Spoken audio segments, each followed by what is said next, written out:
Welcome to Southern Sense Talk on Rumble. You are going to love Annie the Radio Chickadee Ubelis and her co-host, C.S. Bennett. You'll find them live here on Fridays from 2:30 p.m. to 4 p.m. Eastern Date Time.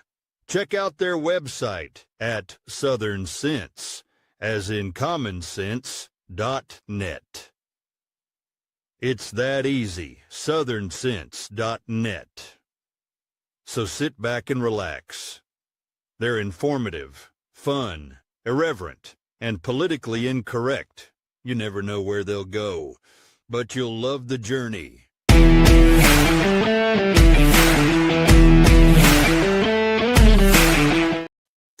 All right, welcome to another adventure here on Southern Sense. I'm your hostess with the least mostest, Annie. No, I'm no longer a radio chick, the chickadee. Chickadee. along with my co-host Curtis C.S. What the are we doing here, Bennett? All right, welcome back, Curtis. Bennett. Curtis, you've been going for 2 weeks. You Yeah. have no idea. I mean, everyone got spoiled with Hannah. Well, let me tell you, everyone loved Hannah. You what? I got a chance to go through D.C. I just wish I had a chance to stop and see what all this commotion was about the East Wing, but I have to find out on my next trip up. You know, this is what I love, because watching these liberals go and their heads just exploding. Oh my goodness, there's a wrecking ball at the White House. I'm sorry. Under the law, under the Constitution, the White House is the resident of the President of the United States. If he wants to remodel it and he gives his wife permission to remodel it, hey, it's his house.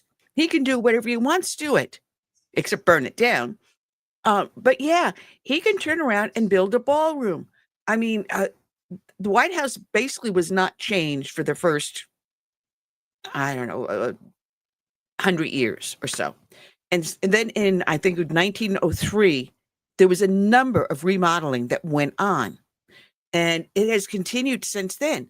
I'm sorry, John F. Kennedy put a swimming pool in there where he harassed his interns. Richard Nixon put in a bowling alley. Obama put in a basketball court. And these are all things that the presidents privately use. Okay? He is putting in there a ballroom that can be used for all future presidents to entertain heads of state, special dignitaries. I'm sorry, the winning football team, the World Series players. I mean, he can then host America and America's guest in this ballroom. It's not just for him to use privately, like a bowling alley or a basketball court or a swimming pool. Well, what they won't tell you. Here's the kicker. They're saying, we have a government shutdown and no one's being paid, but it's not being paid by tax dollars. Right? Is that what they're not telling us?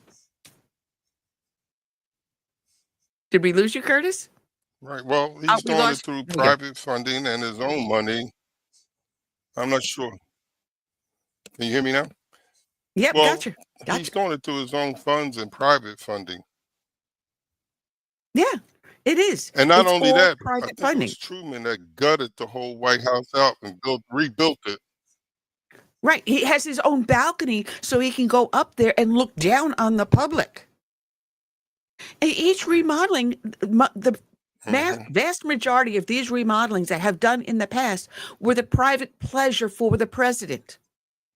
He is doing something that will benefit America forever. I mean, where do they entertain them? In the presidential dining room? Now we have a ballroom that if he wants to host America's heroes, he can do that. Yeah, they were doing it under a tent. Yeah. And so now he has them with elegance. And oh, wait a minute. He's using the color gold. Excuse me. What was the favorite color of Jackie Kennedy? Gold. Her redecorations had the vast majority of it being gold. Oh, but it's Trump. What's the difference? He's doing this for the American public. It's not costing the American public a single dime. On top of which, he is employing individuals that may not have had work in the past because of government shutdown. He's employing people. I'm sorry, I don't see a losing situation. It's a win-win. No. And he's also embarrassing the Democrats because he's doing something that doesn't require tax dollars. He's benefiting the American public while they sit on their arses and keep the government closed.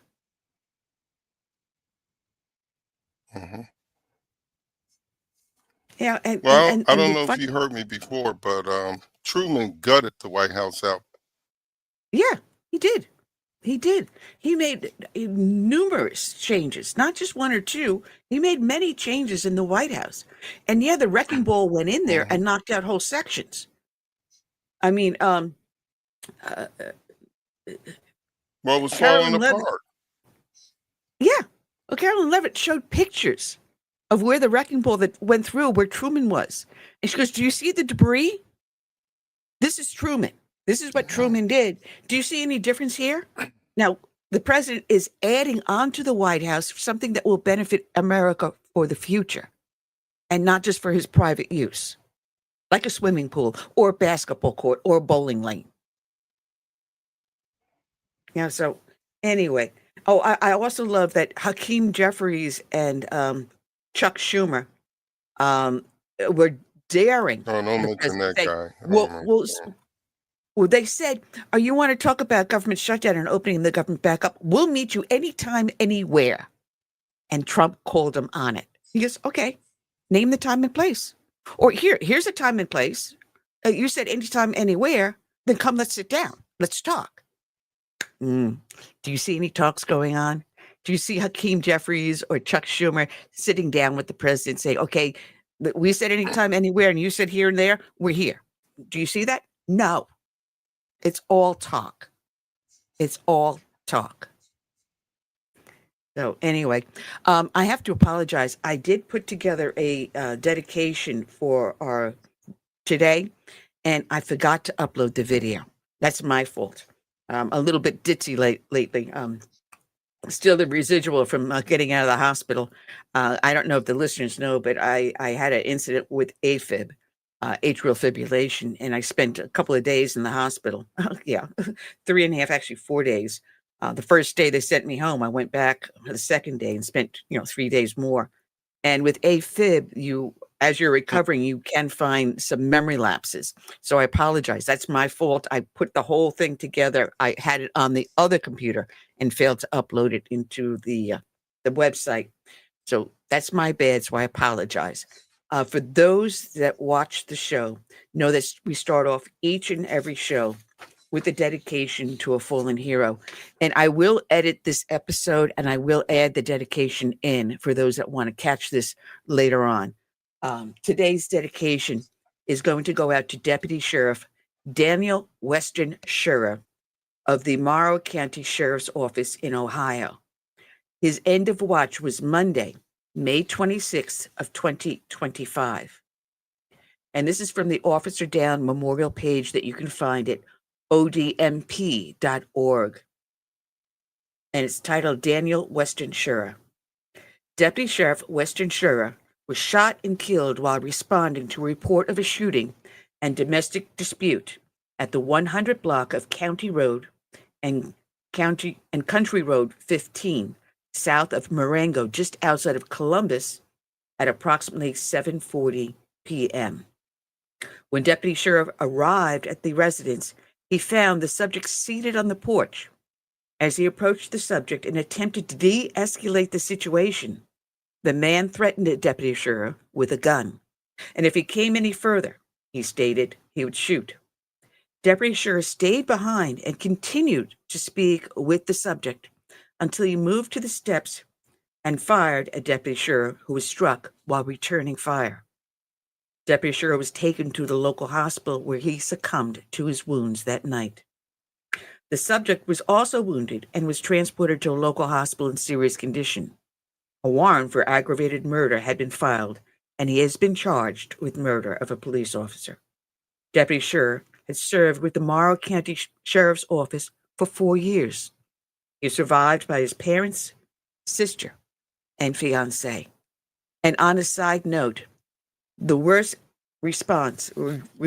job a law enforcement officer can respond to is that of a domestic dispute. So today's show is dedicated to Deputy Sheriff Daniel Weston Sherrer. And this is the song we dedicate to him.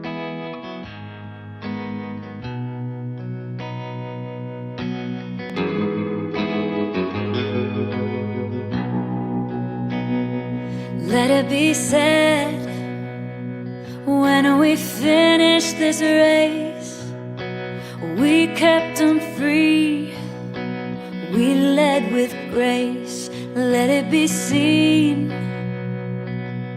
from sea to shining sea, beautiful America, living our legacy. Oh, father, mother, sister, brother, oh, we gotta learn to love each other. Oh, for the soul of the nation, for the next generation. Let us be known as people of honor, humble and bold, faithful through fire. Let us hold firm to our convictions with wide open hearts, eager to listen. Oh, father, mother, sister, brother, oh, we gotta learn to love each other. Oh, for the soul of the nation, for the next generation.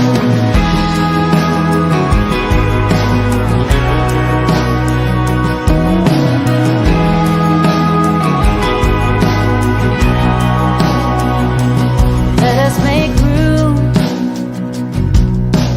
let us reimagine, welcoming voices with true compassion. Let's craft a world with hopes and dreams, challenges known, those still unseen. Oh, father, mother, sister, brother, oh, we gotta learn to love each other. Oh, for the soul of the nation, for the next generation.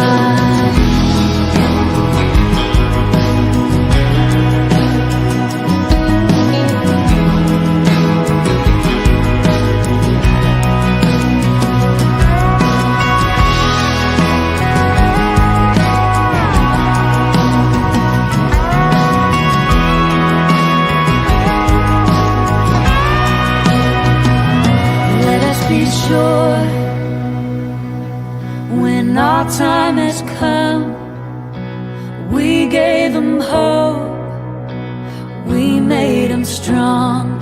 Let it be said, when we finish this race, we kept them free, yeah, we led with grace.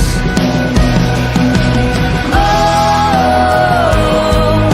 father, mother, sister, brother, oh, we gotta learn to love each other. Oh, for the soul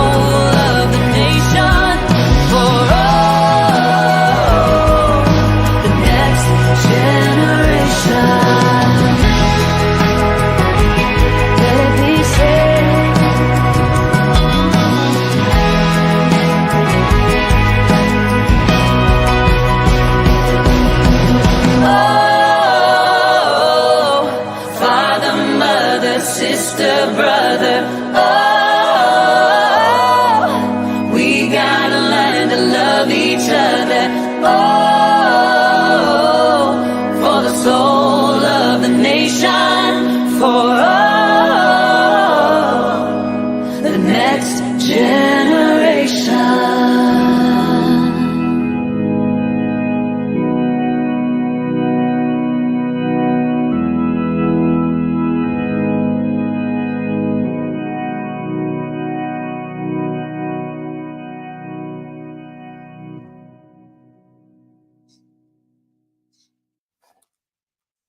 All right, and we're back. You're here watching Southern Sense live on southernsense.net, Facebook, YouTube, X, formerly Twitter, also on LinkedIn, Rumble, Substack. We're all over the place. We're just a mess. We're everywhere. Wow. Expanding. Yes. We're expanding everywhere. Yay.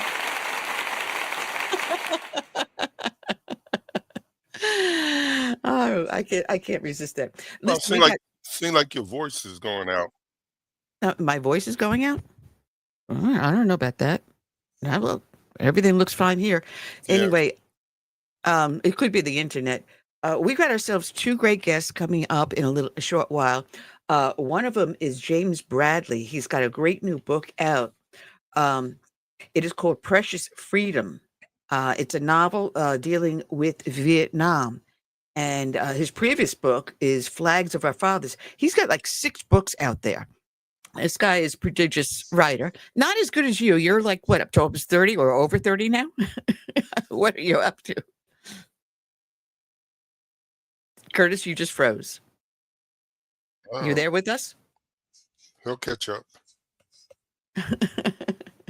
Well, you got like about 30. Yep. It looks like you may have the problem on the internet on your end. Yeah, because you keep freezing. You may have a little bit of interference on your side. Well, that's what happens when we're dealing with people talking. I'm in South Carolina. You're in Florida. Listeners can be anywhere within the world. So if your internet freezes, we apologize. We'll bear with it. We will bear with it. So we got James Bradley on the first half. And then on the second half, those that followed last week, we were trying to get Lieutenant Colonel Berney Flowers on. He was having problems with his internet, which we worked out over the week. He and I got on and did a little conversation. We had a blast. He's going to be fun to talk with. And the Lieutenant Colonel, he's absolutely amazing. So we're going to have a lot of fun. While you were away, Curtis, we talked about a lot of different subjects. And one of them was the No Kings rally. And they kind of like fell flat on their face. On Finnerty, on Newsmax, he had this clip. I'm going to play this short clip that was on Finnerty. Here we go. People should be forcefully rising up against this, speaking out against it.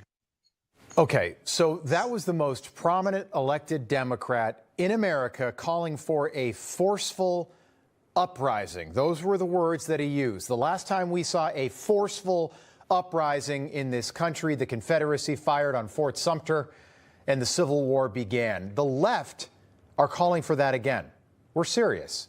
And we know that sensible people right now are probably rolling their eyes. You roll your eyes when you hear about stuff like the No Kings protests happening again this weekend. But just remember that sensible people rolled their eyes in 1860 as well. America's never going to go to war with America, right? That's what they thought. And 700,000 Americans died in that war. The left are pushing for something to happen, something violent that they can then use to justify what they want to do next. Widespread civil unrest, put another way, war. Wow. And this is what we were hearing on all the No Kings rally. You had a school teacher, I think this was up in Chicago, and she's doing the gun to the neck and imitating, Charlie Kirk being shot. And she was cheering the fact that he was assassinated, that a human being was murdered, and she was cheering that fact. Now, I'm sorry, that bothers me. When a person loses their life senselessly in this situation, he was assassinated, that's not something to cheer. I'm sorry, I don't care what side of the fence you sit on. That's not something that we as Americans should stand for. That's not what our founding principles were based upon. I mean, if you do something wrong, then you have your day in court. You don't go out and assassinate the individual. If you don't agree with what they say, then you're open to debate, to civil debate. You sit down, you have a conversation. But you see, this is an elected official. This is the highest ranking Democrat in the Senate, and he is advocating for open violence. I'm sorry, he should be impeached.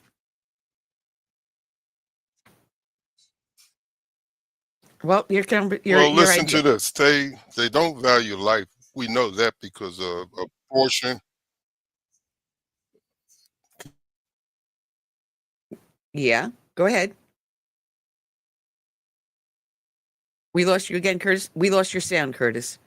I apologize, folks. Curtis is having a little bit of difficulty. You're muted again, Curtis. So whatever it is, you're not coming through because your microphone's muted. There we go. Got muted again.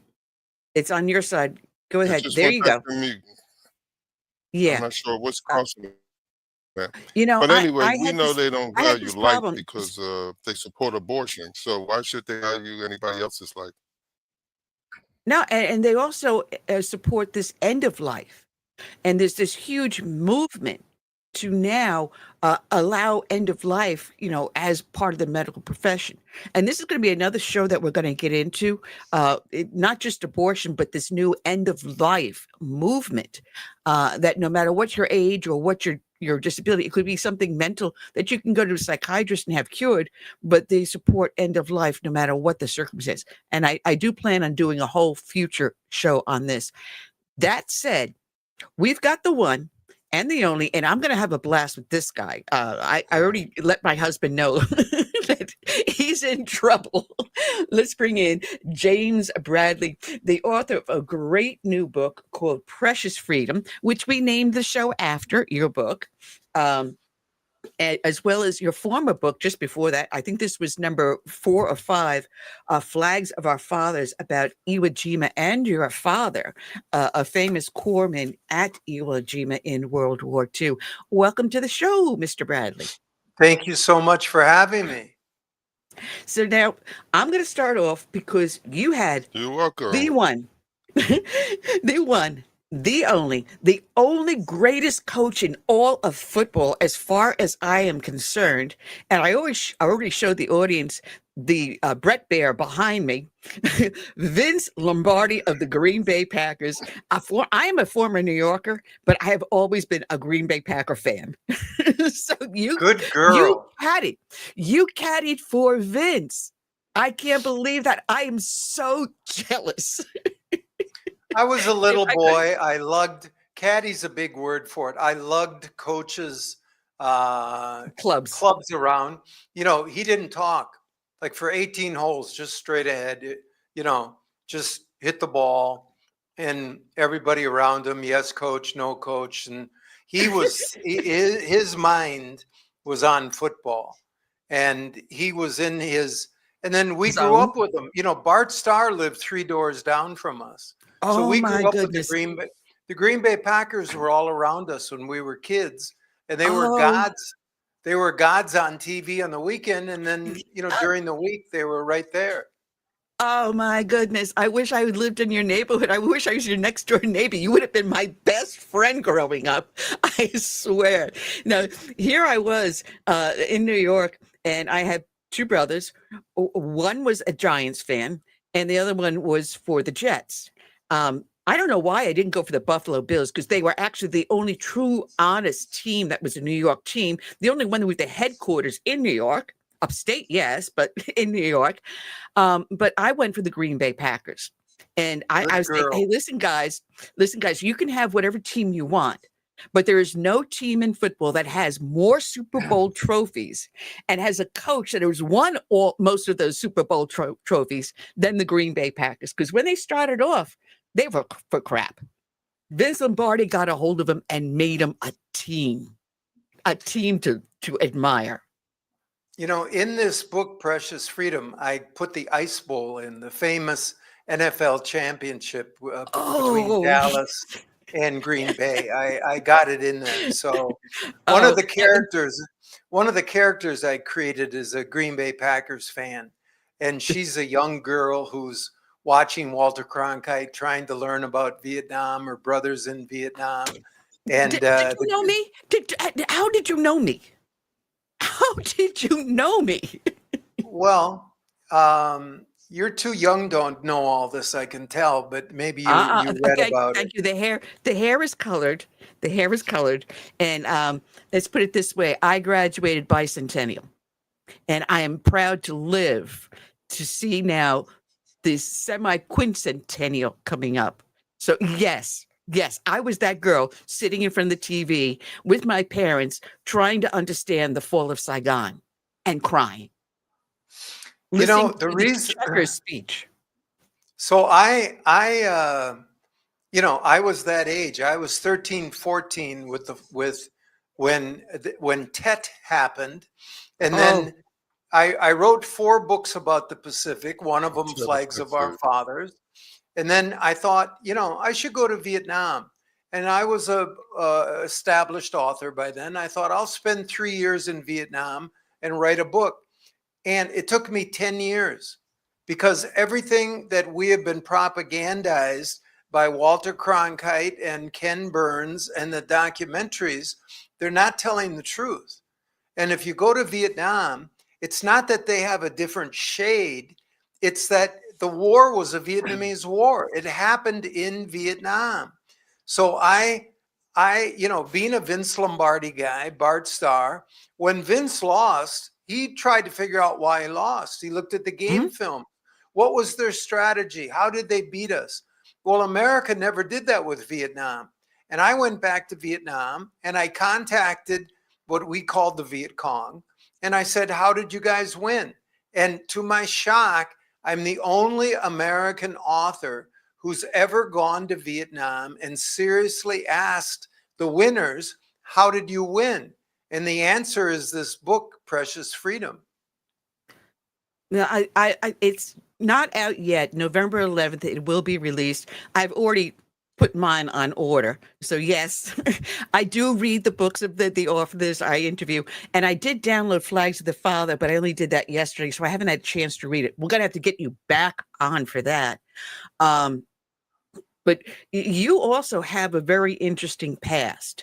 I mean, you turned around, you made money, you lost money. You ended up going up to Mount Everest and living on the side of the mountain, trying to figure out what to do with your life. And you found a book that you read, but I'm sorry, Kimberly did not tell me what that book was. I'm dying to know what the book was that changed your life. I knew it just a second ago, and I forgot. It was Queen Elizabeth's favorite author. He's the English author of racing stories, and I'll think of his name. But Stuart? No. I'll think of it. But the point is, there's no books up at Mount Everest Base Camp. It's not like there's a library up there. I was in a sooty place to get some tea. There was an open fire. The soot would burn your eyes, but it was either, be in there or be out at the cold. I mean, Mount Everest is pretty cold. And so then I have a headlamp on just to see my tea. We're in a non-electrified campfire place. And there's a sooty, shelf. And I look, and there's something stuck against the wall. Now I'm up at Mount Everest to try to figure out my life. And I get this book, the cover rips off.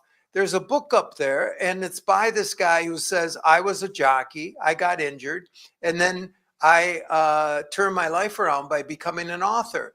So I thought maybe I could become an author. And it only took me 10 years.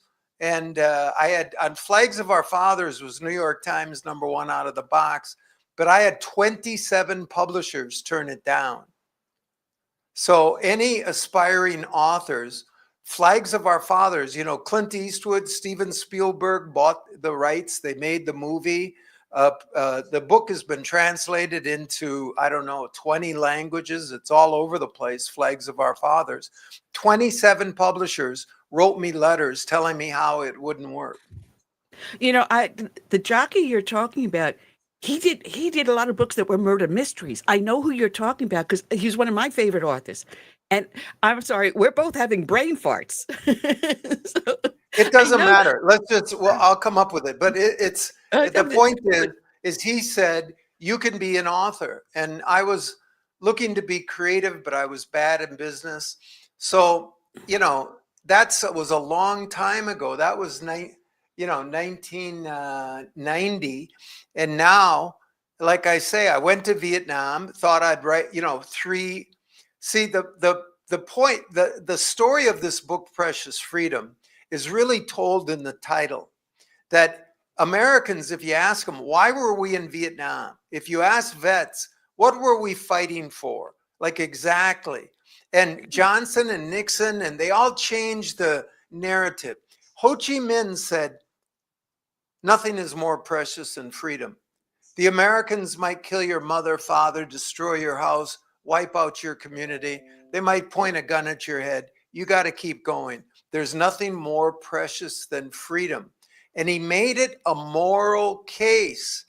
And I had so many Vietnamese tell me, I said, how did you keep going? And they said, Ho Chi Minh, Uncle Ho, they say, had, said nothing more precious than freedom. So if you go to an American vet's house, they don't have pictures of Johnson and General Westmoreland up on the wall. They don't admire their leaders. But if you go into a Vietnamese house, they've got General Giap, Ho Chi Minh. So when I just said General Giap, his last name is Giap.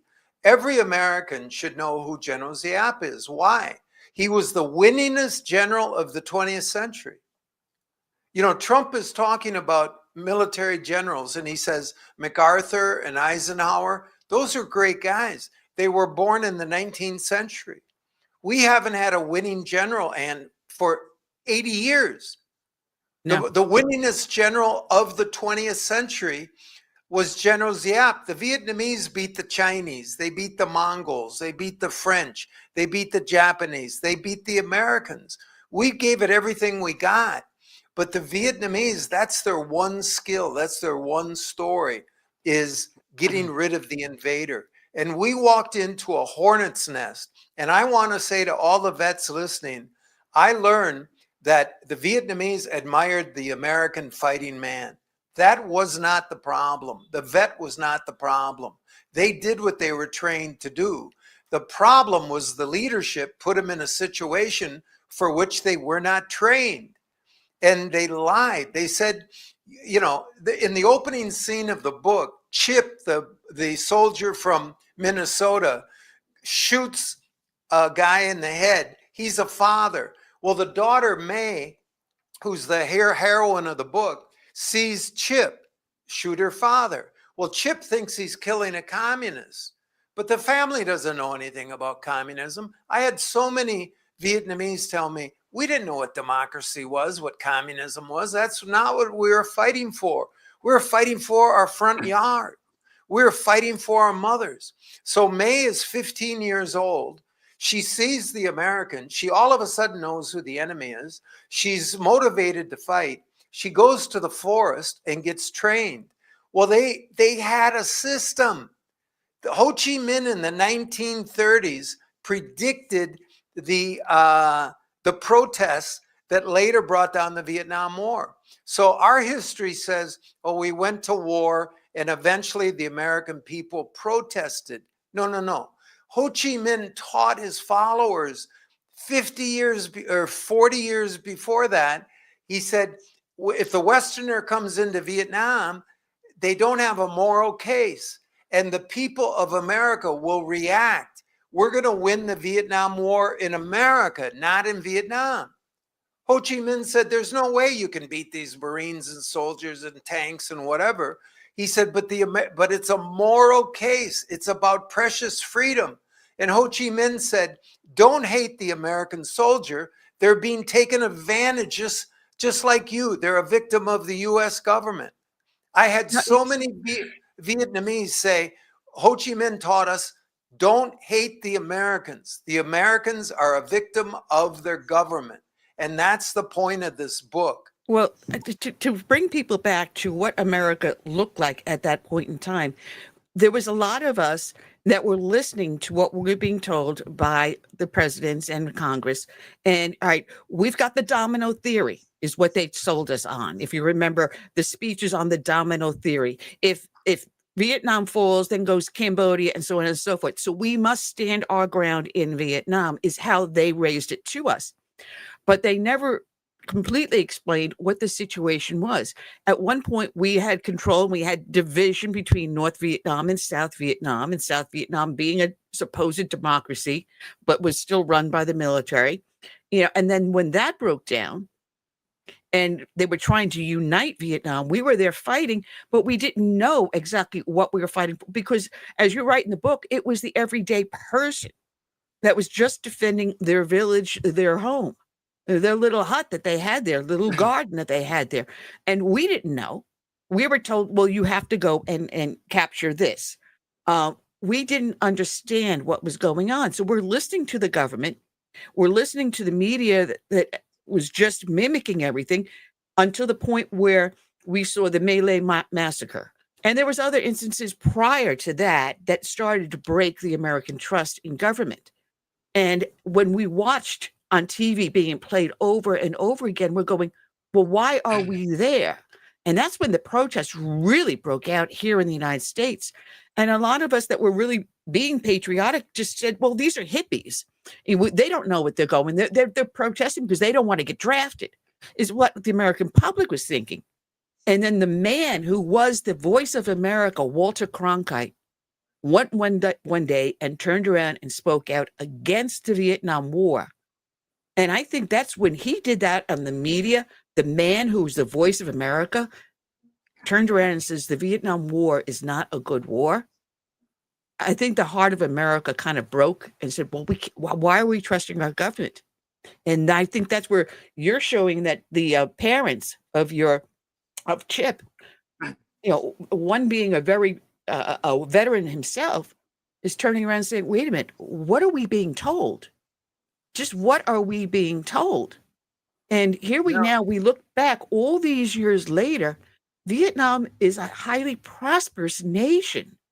And they're one of the largest manufacturers in Asia today.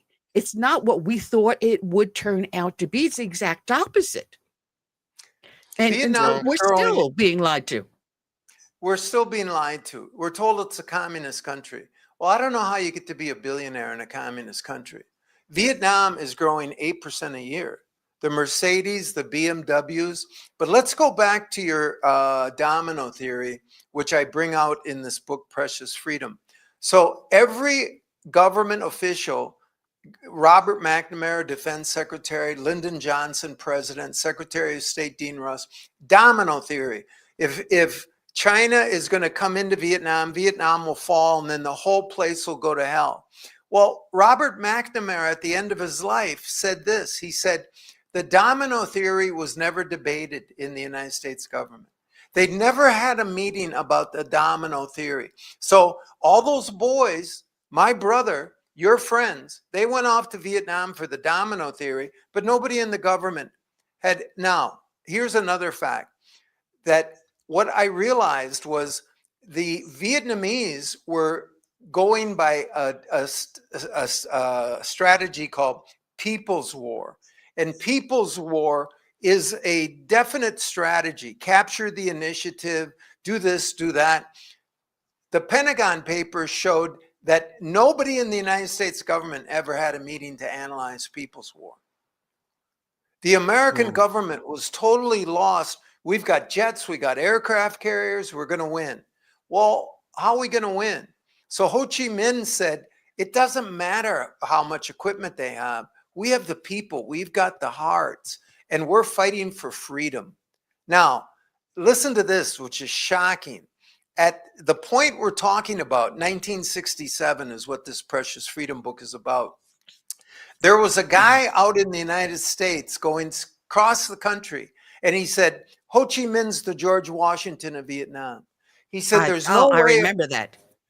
He said, there's no way America can win. He said, the American fighting man is getting screwed by the American government. You know who that man was? His name was United States Marine Commandant David Shoup. The commandant of the Marine Corps resigned when LBJ went into Vietnam. He took off his uniform. He was a Medal of Honor winner from Tarawa. Read my first book, Flags of Our Fathers. Tarawa was unbelievable, and he was Medal of Honor. And David Shoup, this is not some hippie. David Shoup, a Marine, is saying, there's no way we can win in Vietnam. The Vietnamese are fighting at night. Our airplanes can't pick them up. He said the Vietnamese are united behind, he called Ho Chi Minh the George Washington, but Washington suppressed his voice. And, you know, Martin Luther King said, the American government's the biggest purveyor of violence in the world. You know what? He got shot in the head 1 year to the day he made his Vietnam speech. RFK said, we're going to take a look at Vietnam. He got shot right here. Right? He wasn't shot by Sirhan. He was shot by a pistol and a guy that worked for Lockheed. John F. Kennedy said, we are going to withdraw from Vietnam. And, you know, Jackie saw his brains blown out right here. 3 guys, MLK, RFK, JFK, say no Vietnam, and they're killed. Now, listen to this. The Christmas party, eggnog, White House, 1963. John F. Kennedy was assassinated end of November. December 25th, a month later, Lyndon Johnson's with a drink and he's talking to the Joint Chiefs of Staff and he says, boys, you give me my election and I'll give you your war. So Johnson and the guys thought, we got jets, we're just going to ping those Vietnamese and they'll give up. That was the theory, the crossover point. How are we going to win? Oh, we're just going to kill so many that they'll give up. Meanwhile, the Vietnamese are saying, we're never going to give up. Kill my mother, my father, cut my leg off. You know, if I only can spit, I'm going to fight. So the Vietnamese said, we will never give up. But we were being told, we'll just kill enough that they'll surrender because we're America. There was no strategy. So again, I want to say to the veterans of the war, I went to Vietnam. The Vietnamese said, we honored the American soldier.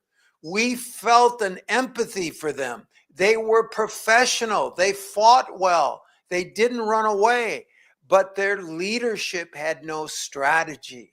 And we won the war in America because we made it a moral case. I was shocked by this, Ann, what I learned in Vietnam. Yeah. Well, James. I mean, go ahead, Curtis. I got to tell you, Curtis is a Navy veteran. My dad was a Navy veteran. My dad was a corpsman. All right. But I agree with you. The GI didn't lose that war. It was Washington leadership that did. And if they listened and saw what happened to the French when they got out, we wouldn't have never went in there. You know, No. My understanding is JFK was thinking about withdrawing us from that war. He said, we'll withdraw. He said, get me elected. He already signed the papers to withdraw some troops. Right. And then he said, when I get reelected, I'm getting out of Vietnam. There'll be a Joe McCarthy scare. I'll be the most hated guy in the country, but we're getting out of Vietnam.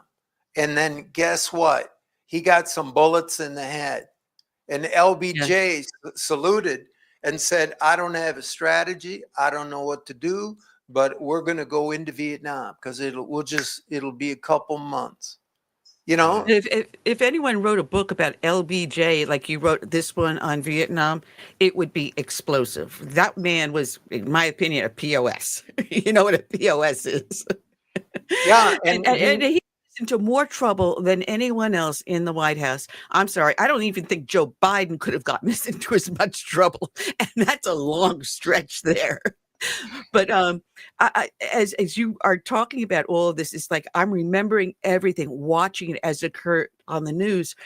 It's not a war; it's a police action, is what we were told originally. You know, don't worry, it's not going to be. It's going to remain a police action. And yet we ended up in a full-blown war with the Tet Offensive. And the Tet Offensive was the one to end the war, and instead it did nothing at all. It was like poking a hornet's nest. If you remember also the Pueblo, being held hostage for so long. My late husband had a best friend, he called him his twin brother, lost his life in Vietnam to friendly fire. And that was something that very few people talked about that was going on. They didn't know about the traps that the Vietnamese were placing to protect their villages. The pointed bamboo sticks that they would step on and be impaled upon, the hidden tunnels and so forth. We only find about this long after the war is over. And the worst part is these men came back from Vietnam and they were spit at in the airport. The men were not the problem. It was government. And should have hung the leaders. The psychological operations. I mean, just recently, if you get a COVID shot, you're not going to get COVID. And there was weapons of mass destruction in Iraq. And, here's a psychological operation. We were told that there was I don't know if you can see this, that there was a North Vietnam and a South Vietnam. There was a demilitarized zone. Yep. Demilitarized zone in the middle. And then look at America was going to go into South Vietnam and just get those little VC termites out. And if we kill those termites, then there'll be democracy. Well, you know what? I went to Vietnam and the Vietnamese said, wow, you Americans have big imaginations. They said there weren't two Vietnams. There was one Vietnam. They said the French called us Indo-Chinese. And we're like, we're not, I'm Vietnamese. And then we pushed the French out and the Americans came in and said, there's a North Vietnam and a South Vietnam. And the Vietnamese were like, that's news to us. One guy said to me, Mr. Bradley, I never thought I needed a visa to go visit my uncle 30 miles above the DMZ. He said, you guys, the New York Times and CBS told you there were two Vietnams. It was a psychological. This is how the Vietnamese saw the war.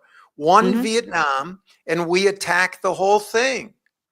There was no South Vietnam that we were helping. And the troops who went to South Vietnam, why are you going to South Vietnam? To fight communism. Well, how do you fight an ism? Then we went to Afghanistan to fight the isms there, the terrorism. I was just going to bring that. You are marvelous. I was just going to go into that. And this is what they haven't stopped lying to us. No, this is a very profitable thing. Bell Helicopter was going broke. And then LBJ bought stock in it, said, let's go into Vietnam. And Vietnam was full of helicopters. Now, let me talk about helicopters. If you look at the Ken Burns documentary or Walter Cronkite or any book on Vietnam, I've read about 300. A helicopter will be on 99% of the covers. That's the symbol of the Vietnam War. Well, I went to Vietnam and the Vietnamese said, thank God you guys used helicopters. And I said, what do you mean? And they said, well, war is about capturing territory. And you couldn't capture the territory. So you had helicopters jumping over like grasshoppers, but you couldn't control it. The helicopter meant you were failing every day. And they said, the other thing is, we had no Air Force. There was no noise in the air. Then all of a sudden, a jet comes, boom. What's that? It's making a landing zone, an LZ for the helicopter. They're blowing a hole. So every little 15-year-old Vietnamese kid knew where the helicopter was coming 1 hour before it came. And they could get in a circle around. And then the helicopter came, thump, thump, thump, thump. You could just see it. They're out in the middle of nowhere, no noise. The helicopter is landing. And man, you put an RPG in the door of that helicopter and get all those guys. It symbolizes the stupidity of our leadership. The helicopter was an Achilles heel to the Americans. And you'll see in Precious Freedom, the Vietnamese are like, oh, thank God for the helicopter. You gave us a target that we could hit. And my brother enlisted in the Marines. They must have spent, I don't know what, $50,000, $100,000 training them, Camp Pendleton, Okinawa, shots, fly to Da Nang, put him up in Dong Ha. His first mission, he gets in a helicopter. As he's stepping out, they shoot him near the heart. His back's blown out. They gave him the last rites. What did that cost to get my brother there? And the Vietnamese, what did that cost to hit him? Some sandal-clad kid, got my brother for almost nothing, because my brother, it was announced by a helicopter that he was coming. It's a symbol of the leadership strategy. Was bizarre, but it was extremely profitable. And, my dad fought on Iwo Jima. And when my dad, 22 years old, U.S. Navy corpsman, there were colonels all around him, leading the way, getting shot. Come on, boys. In Vietnam, the colonels were in the rear. You go out there, boys. The colonels weren't leading. We changed the U.S. military, and that's why it's so important people read this book, Precious Freedom, is you'll see the original sins that we made, the psychological mistakes, the overreach by the military. And, Oliver Stone, the filmmaker, said about Precious Freedom, this book, he said, if we knew back in the 60s what James Bradley reveals happened in the 60s, American mothers would not have sent their children to Iraq and Afghanistan. When I was watching Afghanistan fall, and I remember watching the fall of Saigon, the fall of Saigon was child's play to what we saw in the fall of Afghanistan.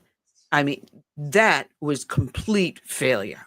And there was no excuse for that whatsoever. It could have been prevented. Lives could have been saved, and we could have come out smelling like roses. But because of who we had in leadership, it was an abject failure. And I don't know if any parent today wants to see their child go into fighting. We see massive enlistments under Trump, but we also see a change in leadership. Do you see a change that is hopeful for our future in this new leadership? What Eisenhower, what he spent most of his career doing? He spent most of his career watching the borders of the United States. Do you know who has the largest army in the world if you count reserves? Vietnam. Vietnam has almost 5 million guys ready. Vietnam's not invading any other countries because they know you can't do that. You can't win. Vietnam's got their border sealed. Vietnam is for the Vietnamese. Vietnam's growing 8%. There's no woman who's scared to walk around Ho Chi Minh City at 12 midnight. I lived in Vietnam for 10 years. I never saw a homeless person. I never saw a beggar. They're running that country so well. It's so cohesive. And again, we have 1,000. See what we're doing. We have 1,000 bases around the world. This is what you could never see in the media. When's the last time you saw a map of the true American military? It's in 1,000 bases. I'm in Mauritius in the Indian Ocean. You're spending billions of dollars to send equipment out here in the Indian Ocean. We're running an empire. That we cannot successfully do. We could bring the military home. We could seal our borders. We could have a defense department instead of an offense department. The problem is we have an offense department that's projecting out to other countries, and we continue to not be able to do that, but it's extremely profitable. Pete Hegseth says the only goal of the American military is lethality. That's not true. There's 85,000 teachers living on these bases around the world. We're running Burger Kings. We got soldiers clipping hedges, washing the admiral's windows. We're shipping cars from Iowa out to Guam so, the wife of the guy can drive her car around Guam. This empire thing is not working. And we could take a page from Vietnam, have a large military, protect the borders, defend the country. That's what I'm for. America first. You're saying a lot because now here we're sending our troops within cities here in the United States to get rid of our invasion of illegal aliens. I'm not even going to give what the left wants to call them immigrants, because they did not come here legally. They're not an immigrant. They're an alien to our nation. And we are not defending ourselves within. We're allowing this to occur. So there's a lot of truth to what you say is, why don't we use our military defense to defend ourselves from these invasions? When 9/11 happened, the Defense Department said, oh, defense of the United States, that's not our job. Let's create this Homeland Security. The Defense Department is on the offense. When Trump brought those 800 generals and admirals in, where'd he bring them from? California? No. He brought them from Diego Garcia here, from Bangladesh, where we're putting equipment. Do you know, the American military just seized an island north of me off of Bangladesh. We're putting military equipment into Nepal for the first time. We're spending money around the world that is not going to work. So anyway, I'm just with General Eisenhower. He said, watch out. The military industrial complex can grow to eat up your republic. The other general we had as a president who was successful, his name was George Washington. And he said, don't get involved with other countries. George Washington said, America first. Don't have alliances with other countries. Don't have this NATO stuff and SATO and, you know, alliances and all this. He said, just have America. So, you know, America's not growing with our current strategy, and we could change the strategy and have the America that you and I grew up with. I grew up with a very safe, middle-class America. I hitchhiked across the country 5 times. You know, I was a young kid out on the road and I was safe, never got harassed. Downtown Chicago, I walked it as a kid. I lived in Manhattan in the 80s. I had female employees, you know, I ran a media company. We'd have dinner, walk around 11 p.m. We never thought about personal safety like you do now. You probably walked right past me. You probably walked past me if you walked in Manhattan around midnight. Where were you? Do you remember the movie Serpico? Of course. That was my command, that precinct. And my first foot post was in front of the building he was shot in. And that was December 28th. Where was that building? I forget the building. That was on number 10 Driggs Avenue in the 90. You come across the Williamsburg Bridge. As you come straight across, as you come off the base of it, there was Peter Luger's restaurant, and down that street was Driggs Avenue. Okay. So no, I know where you are. I've been at Peter Luger's, but you know, so we had safe cities. You know, we can get back to what America was, but what I'm saying is this Precious Freedom book shows where America made a diversion from who we were. We went out and threw money, you know, against bad causes. You know, we went off the gold standard in 1971. You know who was the first person to warn America? Pham Van Dong was Prime Minister of Vietnam. The New York Times interviewed him in 1966. Pham Van Dong said, you're never going to beat us because we'll fight until we win. And the New York Times is like, oh, God, we thought you'd surrender right away. And then Pham Van Dong says to the New York Times, you guys are crazy. You're going to lose your gold. He said, you're going to go into debt. You're going to ruin the American economy. And the New York Times wrote that down, and nobody in America knew what he was talking about because we were a rich creditor nation. Vietnam, the number one concern of Americans today is the standard of living. Yep. This dollar craziness started with Vietnam. You can see it in the book Precious Freedom, and the Vietnamese could see it. They said, you're going to lose your dollar. You're going to go off the gold standard. You're going to go into debt. And Americans didn't know what the Vietnamese were talking about. No, and I agree with you. I think the worst thing happened was when Richard Nixon took us off the gold standard. I mean, because of Vietnam. Yeah, but you know, The financial people can tell you, well, why did he do it? He did it because Charles de Gaulle was shipping dollars to the Fed in the Hudson. He was shipping boatloads of dollars to exchange them for gold. And John Connolly, the Treasury Secretary, said, we have to close the gold window because Charles de Gaulle's exchanging all. But, Ann, let me ask you a question. Why did Charles de Gaulle have all these dollars? Good question.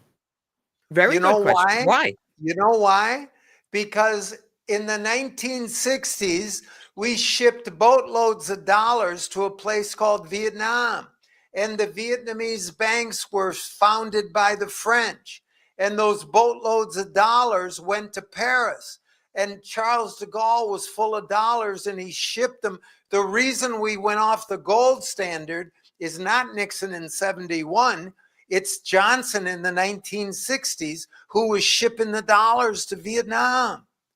Vietnam is the source of these things. So that's why I focused this book I focused it narrowly on 1967, just before Tet. And you see the American strategy just go haywire culturally and militarily and socially. Well, James, it has been a pleasure having you. What is your website so people can go in there and pre-order the book set to go out November 11th, Precious Freedom? It's very complicated. It's jamesbradley.com. And any of you Navy veterans, like our distinguished Navy veteran here, or Marines or soldiers would like to write me, I will get back to you with all respect. Well, jamesbradley.com. Well, there's so much more I would have wanted to talk to you about because, you produce stuff with Bob Hope, Ella Fitzgerald, the Queen of Scat, Jay Leno, a car collection, Ray Charles, My Heart, and Tony Bennett. I mean, he was the love of all Italian Americans. And I'm half Italian. Besides catting for Vince Lombardi, I'm sorry, I'm so jealous of you. But I have this one thing. I was working on it last night. When you were on the side of the mountain in Mount Everest and you decided to come back down, you came down with yakety yak, don't talk back, your 3 yaks. I'm sorry, I had to get that in. Well, you know why you've never seen a yak at the New York Zoo? Why? They don't talk back? No, their lungs would explode. The yak lives, no dogs or cats or fish up there at Mount Everest. Altitude. Only the yak, the dog and the cat and the fish. There's no fish in the lakes. There's no oxygen. But the yak can walk over those mountains. Well, James, we have to get you back, and people can find you at jamesbradley.com. God bless you, sir, and thank you for the hard work you do. Okay, thanks for the blast. I'm back again. See you. All right. We got our next victim up on the line, Lieutenant Colonel Berney Flowers from Maryland, District 2. Welcome back, Berney. We were hoping to have you last week. We had technical difficulties. You and I worked on it this past week, and we had a blast working on it. So I'm glad to have you. Can you hear me? Okay. Yeah, we got you, darling. We got you. All right. I love it. Welcome to the show. Thank you. Well, I have to mention my co-host is a Navy veteran, so he wears that sweatshirt proudly. That's okay. You also have a flowered past. See, like the way I put that in there. Come on now. I got to switch my paperwork around going from one guest to the other. But you're out there running for Maryland's District number 2. And tell us what's going on in Maryland, because we're also, a lot of the nation is watching what's going on in New Jersey, New York, and Virginia. Are you having anyone primary you for District 2? Oh, we got a little time. It's actually District 3. I hate to. I'm sorry. Yeah, it's okay. But here's the thing. My election doesn't happen until this time next year, November next year. So we got plenty of time. I am living here outside of Columbia, Maryland. And I hate to say it, but Maryland is arguably one of the most corrupt states in the union. And we got a lot of things we need to fix here. And I think, Like CS, I've got a military background. Matter of fact, after I left the military, retired after 21 years, I did another 14 years. I'm sorry, forgive me. Somebody's trying to call me, but I got to turn this thing off. But the issue of the day is that, my last job was as a senior advisor for Secretary Alejandro Mayorkas, the director of DHS. Saw the man every day, saw the dirt that he was doing, and I couldn't do anything about it until I got so angry that I just decided that I had enough time to retire. And that's where I was. And then after I retired, I didn't take the jab. I'm one of those true bloods, as they call them. I realized that I had a lot to give. I got a lot of time in the 3-letter agency world. You can imagine living here close to Fort Meade. I've done a lot of things, and I just think that I can help. So I decided to run for Congress. Now, running for Congress here in Maryland, this is one of the most blue states in the union, and it's rough here, but we are undaunted. And as a matter of fact, I was up just last night in a place called Carroll County, which is about 50 miles from here, the next county over, huge. And they had their Republican Central Committee. Oh yeah, I'm a black Republican, believe it or not. So so is Curtis. Yeah. So we went up there, and there must have been 300 people, rabid conservatives. You should have seen it. If you check me out on social media, check me out on Facebook or any of those sorts of things, you'll see all the pictures. Wall to wall conservatives, my kind of party. And was happy to be around these people. But I'm talking you to death. I don't know if I answered your questions. All I can say is it's rough to be a Republican in Maryland. Well, I was asking you if you have anyone primarying you at this point in time. No, not yet. Nobody's dumb enough to run for Congress as a Republican in this part of the country. Well, stubborn. I know here in South Carolina, we've got about 8 or 9 running for governor. We have, I think, about the same number going for CD District 1, which is currently held by Nancy Mace, who's stepping aside to run for governor. Our Attorney General, Alan Wilson, he is now running for governor, so his seat is up. I mean, we are being blown wide open here in South Carolina. And District 1 is one of the primary districts here in South Carolina, encompassing Charleston all the way down through Hilton Head, as well as the heart of the Tri-Command, hoorah, here in South Carolina. So it's a very important district. And everyone's paying attention to, like I said, New York, New Jersey, and Virginia. Yeah. Because they have their election. I believe early voting has already started in New York. It has. And that Mamdani fellow gives me pause. I'm like, why would anybody want to vote for a socialist? Don't you know what happens when socialists take charge? People end up dying and starving and both. Well, he wants to open up government-run grocery stores. Yeah, I heard a little something about that. That doesn't work because we saw what happened in the Soviet Union. You have a government-run store, and who gets the first choice? Those that are the party favorite, and then everyone else gets leftovers. We've seen what happens with free transportation because now we've got a homeless problem that's not being solved first, and they will be now on these free transportations living there. This really does not work. Capitalism really does work. The free market economy does work. And we had our previous guest talking about Vietnam, and Vietnam has adopted a free capitalist society. You can't really call it a communist nation because you have individuals that actually own property and become millionaires. Yeah. So capitalism does work. And that is the greatest path towards freedom. The freedom to choose who you are and what you do, which made us the greatest nation in the world until we got a bunch of fools in government that just blew it apart. You won't hear any disagreement here. I got a question for you. Oh, go ahead, Curtis, please. Yeah, I was just curious, do you have the support of your party there, Republican Party? Because I hear in many cases people run and they don't have the support of the party.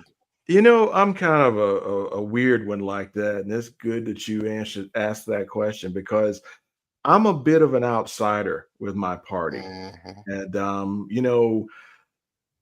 I'm not gonna. I hate to use that word, that R word, not Republican. Okay, Rhino, Republican in name only. They are. You can't. You know. You don't know where they are, but they're around. And I'm about as true blue Republican or true red as you're going to get. My time in the military has taught me that the system that we have here is the best that we are ever going to have in the world. It's always been that way. And there are people that don't want to make any changes. They want things to stay the same, and they're willing to work with the other side to make sure that they maintain their established power. That is true. There you go. So I guess I am that guy who I just want America to do well, and I want things to be fair. I believe in the capitalist system, yes, but I also believe that everybody can have a fair shot.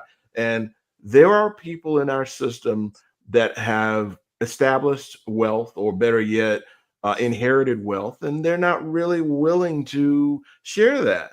And so it's a very, very good question. So do I have the support of the party? We're going to find out. Now, mind you, I've run twice before. One of the reasons I ran, as I said before, I was working for Mayorkas. He's over here trying to give me the jab, not just him, but the entire system. As you know, I mean, I worked for the federal government. You guys probably have it various parts of your life. And during we went through COVID, I just wasn't feeling that. And I was at a point at DHS. I'm there every day with the secretary, and we're spending, $119 million a day on my specific program alone. I could literally see people coming across the border, and I couldn't do anything about it. So it just turned into a big ball of ugly for me, and I felt I would do something about it. So again, 2022, I got out on one day. I think it was the 18th of February of 2022. 19th of February, I'm down in Annapolis running for Congress. And then I'm running, and while I was running, and I know I'm telling this long story, but bear me out. There was this congressman by the name of Dutch Rupersberger. This guy was once a good congressman, but the money got to the best of him. And I know that because of the circles I used to run in. And I just determined that I was going to take him down.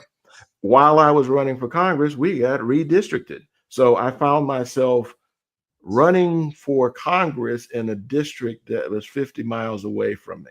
But I was undeterred. I kept on doing what I was doing. I did not win that race. Next time comes around, the congressional race comes up. I still think I have something to give. And I ran, but something happened. They put in like 8 candidates against me, and I was told by various insiders that they didn't like me very much. And the reason they don't like me is because I don't play the party game. I'm just trying to do what's right for the people. Third, here I am, 2026. I laid out my my bid to run for Congress. And it's not just running for Congress. I want to do what's right.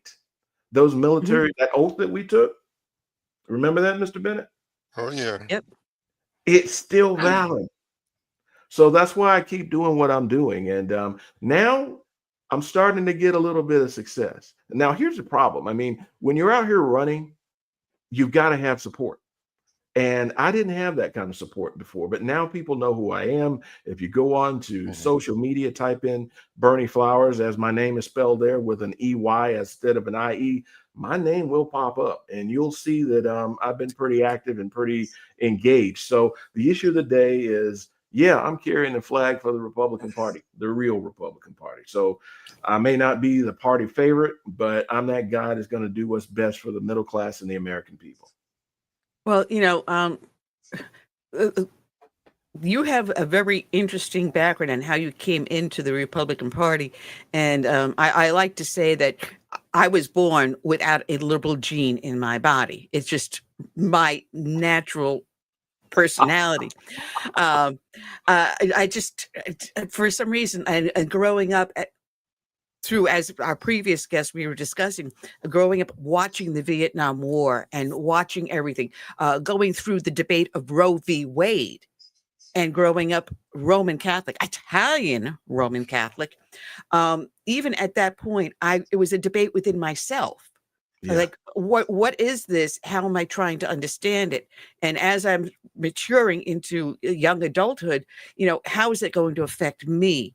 And what happens if I end up in that situation? I'm living at home with my parents. What are they going to think? All these things are going through my young mind as I'm watching everything unfold. So yeah, I grow up in that age. I managed to survive it. But coming through later on, when the Tea Party movement broke out, prior to that, I said, I've got to get involved somehow or other. And having moved new to South Carolina, I said, let me see, because they're looking for people to join and become active in the party. And I showed up, and at that point was our former House representative was there helping sign people up. And she asked me, well, what makes you think that you can help us, as a member? And I said, well, I want to take back the party. I want to take it back to its founding roots. There you go. I got the, oh my goodness. And and all of a sudden she's like, oh my God, how dare you? How dare you think that? And I said, there are founding principles that are in the Republican Creed that are not being followed. These are the things I want to bring us back to the heart of what we as Americans were founded upon. Yeah. And my girlfriend and I, they're looking at us, oh my God, they're going to ruin us. They're going to ruin us. Well, needless to say, because of our influence, we have brought the party back. And yes, you can make a difference. Like you went in and you said, well, I'm fighting. No one's going to listen. But they did. In the end, your voice can be heard if you're just persistent enough. And you have done that. Matter of fact, you've written a book called Black Values Matter. Yeah. The funny thing you say about that book, most Black people are conservative. They just don't know. And they don't know it. They don't know it. Thank you. Amen. Amen. We had a bunch of gentlemen that were running for office coming out of Charleston, and they also were members of the Republican Party. One was a Baptist minister, and they were trying to show their own family members and neighborhood, hey, listen, you do have conservative principles. He went into one of the churches, and they had members of the NAACP there. And he said, well, how many of you raise your hand and believe in abortion, or do you believe in the family? And no, we don't believe in abortion. Yes, we believe in the family. How many of you are in agreement with this new movement from the LBGT for same-sex marriage? And no one raised their hand, and he went on and on and on. And he says, welcome to the Republican Party. That's my platform. There you go. But we had leadership in the Republican Party that were absolute rhinos. A perfect example, Michael Steele. Oh, yeah, there we go. Oh, yeah. The face of the left now. And what is he on? CNN, MSNBC, one of those. MSNBC. He's the darling of those networks. Oh, yeah.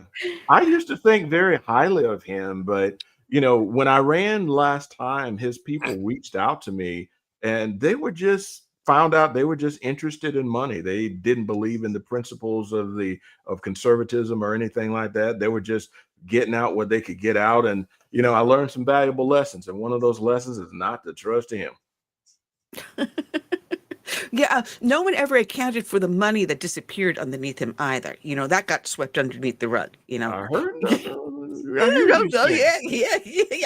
know nothing. I see nothing. I know nothing. Yes. They raised a whole gang of money, but people like that. First of all, as you mentioned, most Black people are church-going conservatives. Black folks are the most churched people in the entire United States. And it's hard for me to understand how you can support abortion and the separation of the family, Black men and Black women. We as Black people lead the nation in a lot of negative social statistics, but yet, we're saying one thing and we're operating differently. So it makes no sense to me. And, it's weird.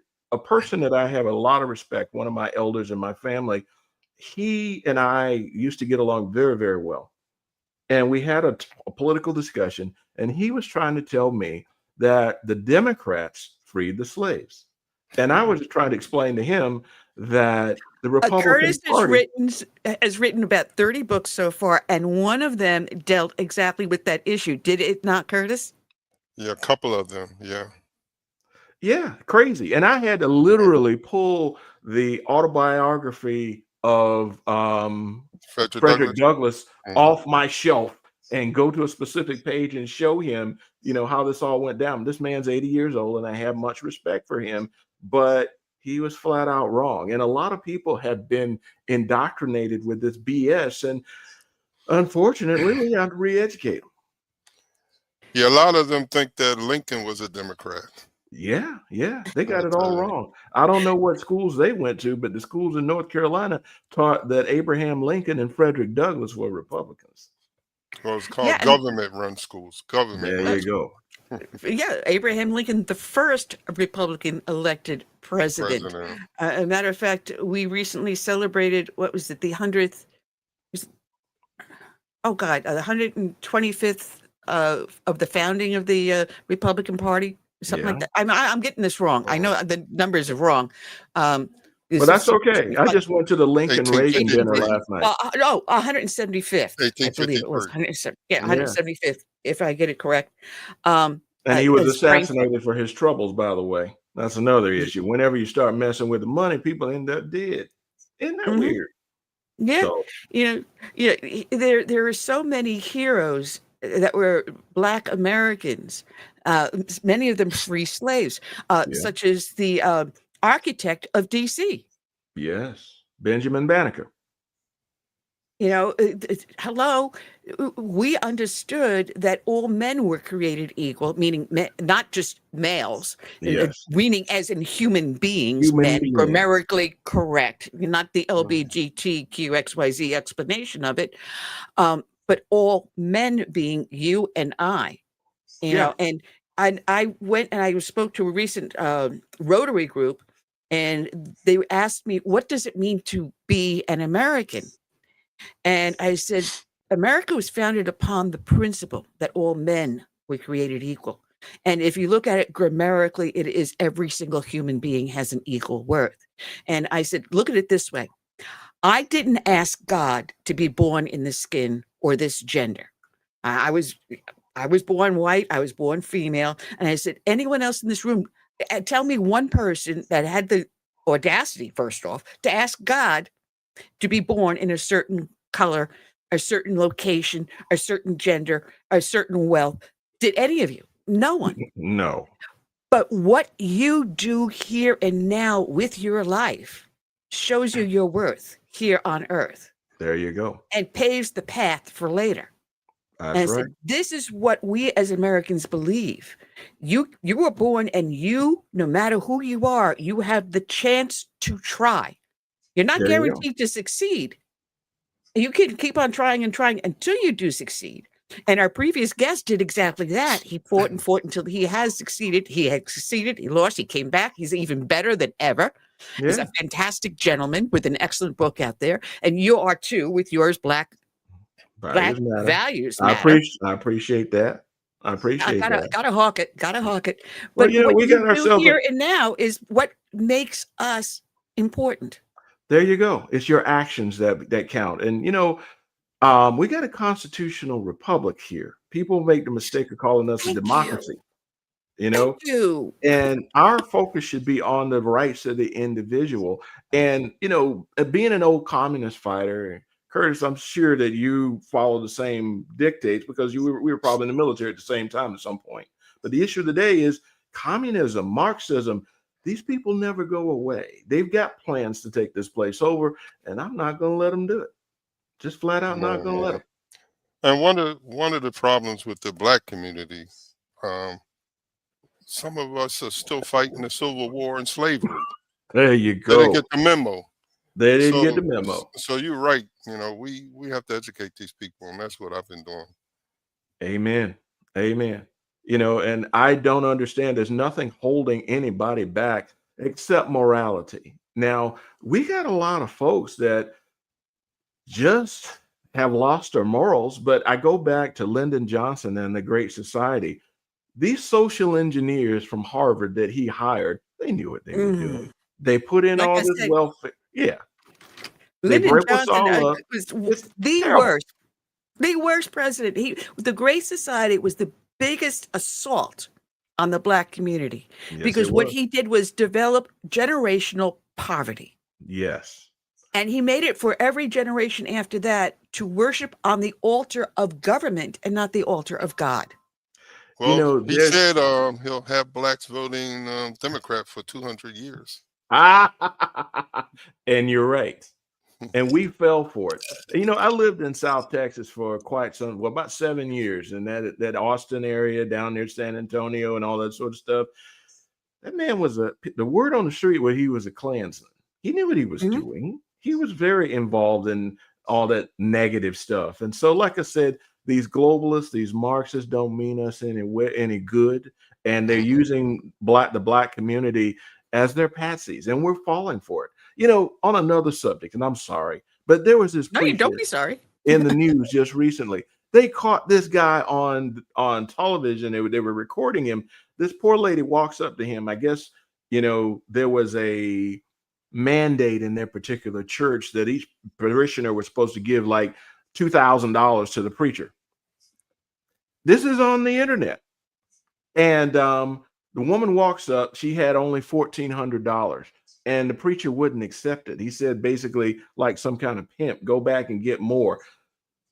We've turned our church into some sort of money-making proposition. And as you remember, the only time Jesus got mad in the Bible was when they were turning the temple into a den of money lenders. Yeah, and he turned the tables over. He threw them all out of there. But yet it's one of the few times you saw him get angry when he cursed out the tree for not delivering fruit, and when the money lenders were there. The 2 times you saw him get angry. Yeah. And so there's something wrong with our society and something wrong with our community when, as Black people, we lead the nation in negative social statistics. And so we got to get our families back. Our government is not a good daddy. It's a terrible daddy. Get him out of the household and bring back fathers and mothers in the Black community and let them work together and raise their families. That's my opinion. Well, I got to tell you a story because this is true. I lost faith in the Catholic Church because I saw them going to the left. And my late husband and I were bereft. We were trying to find some place to worship. And we had gone to some funerals at this one church, and we fell in love with it. We just felt the spirit in the church. And it turned out it was Anglican. And yes. And one day I'm going through the receiving line as we're leaving church, thanking everyone that performed the service. And one of them was the bishop. He was the bishop in residence. And I looked down at his shoes and I hugged him and I said, "Thank you." He goes, "What for?" And I said, "I can tell from your shoes that the money that comes in doesn't matter." His shoes were worn. They were scuffed. They weren't $300, $400 shoes. They were off the shelf, something out of Walmart. Yeah. And I said, "Thank you." Now I have faith in this church because I looked at his shoes. I looked at his car. And I said, now I know. And plus, he was a Navy veteran. There you go. That always helps. Yeah. Always. So, it's when you see you going in there and they got their hand out and they're saying, you have to give. Yeah. Then I'm wondering, what are you doing here? Well, there's a whole lot of mega preachers out there. I don't want to call their names on your show, but these are people that are getting totally, totally rich and been doing so for a long time. Evangelists. There you go. And I don't understand why people fall for that. I don't understand because, I learned from the preacher I used to go to in Texas, Jesus literally walked everywhere, and supposedly never went more than 24 miles from his house. But yet he took over the entire world. He didn't come here to, take over an army, and that's what they really wanted him to do. But he wasn't that guy. He came in here, and look at us now. We're still talking about him 2,000 years later. I get excited about this kind of stuff. There's so much truth to what it is. But you ask, why do people go towards these televangelists and to all these others? Because we as a society have given up our faith. Yeah, our founders said a nation without a moral compass would have no direction. And they founded it upon Judeo-Christian principles. And if you look to the founding documents, a lot of it was based, if you look at the Federalist Papers, a lot of it was based upon our faith. Yeah. And believe it or not, we had Jewish individuals that were here helping us found these documents. There's always been Jewish people here. Yes, and it was just a matter of fact, if I remember, Thomas Jefferson actually believed that up in Ohio area, there were actually tribes of Jews in there. He was digging for artifacts, if you remember history. I read that. I'm sorry, I was steeped in the bicentennial. But there are so much that was in there that brought us to where we are today. And if we go back to our founding documents, if we go back to the ideals they had of community being the heart and the church being the heart of that community, that we can come back. But people today don't have that moral compass. Well, if they're going through the public schools and they're being taught, hey, that's where I was going. We have taken our morality out of the schools. When I was a kid, and I'm sure the same thing with you guys, the 10 Commandments were on the wall in every classroom.